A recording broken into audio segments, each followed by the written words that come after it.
Dans le prochain épisode de Un si grand soleil, tandis que Noémie et Ludo passent à l'action, Eve a peut-être une idée pour régler ses problèmes d'argent.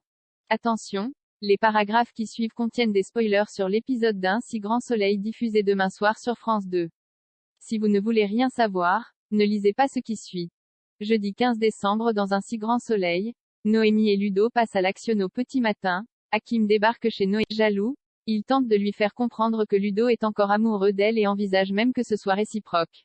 Après avoir assuré que ce n'était pas le cas, Noémie précise que si elle avait eu un doute, elle lui en aurait déjà parlé puis affirme que tout est clair entre elle et Ludo. Pendant ce temps, Achille annonce à Christophe que Sylvain va être muté à Lyon l'année prochaine.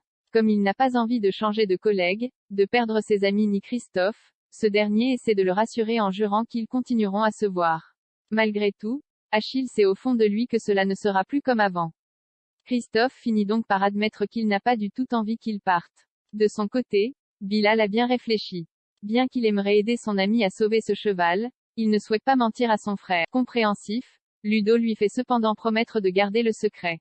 En parallèle, William est ivre et se dispute avec sa fille au sujet de son homosexualité. Il faut dire que l'agriculteur est prêt à emmener Elodie dans un centre de conversion afin qu'elle se donne une chance de rencontrer un homme. La nuit tombée, Ludo et Noémie passent à l'action. Au moment où ils parviennent à mettre Lancelot dans le van, William les menace avec son fusil. Heureusement, Ludo réussit à le convaincre de baisser son arme et de les laisser partir avec l'animal pour le sauver. Eve a peut-être une idée pour régler ses problèmes d'argent. Claudine peine à trouver une agence de tentateurs sur Montpellier. Elle se met donc en tête de trouver une femme séduisante qui accepterait de se rapprocher de Rudy afin d'obtenir des informations qui lui permettraient de boucler le divorce de Valentine.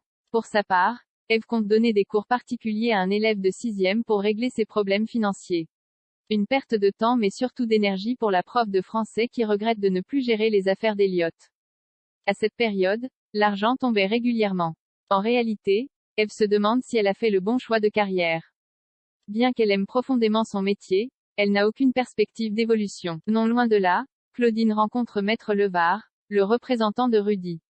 En plus du domicile conjugal, Rudy est prêt à faire don à sa femme d'un studio que le couple possède en bien locatif. En contrepartie, Valentine devra renoncer à ses droits sur l'étude notariale. Une hypothèse que Claudine refuse catégoriquement. Serge lui rappelle alors que sa cliente risque de tout perdre au tribunal si elle n'accepte pas cette proposition. Quoi qu'il en soit, Maître Baker n'a pas l'intention de baisser les bras.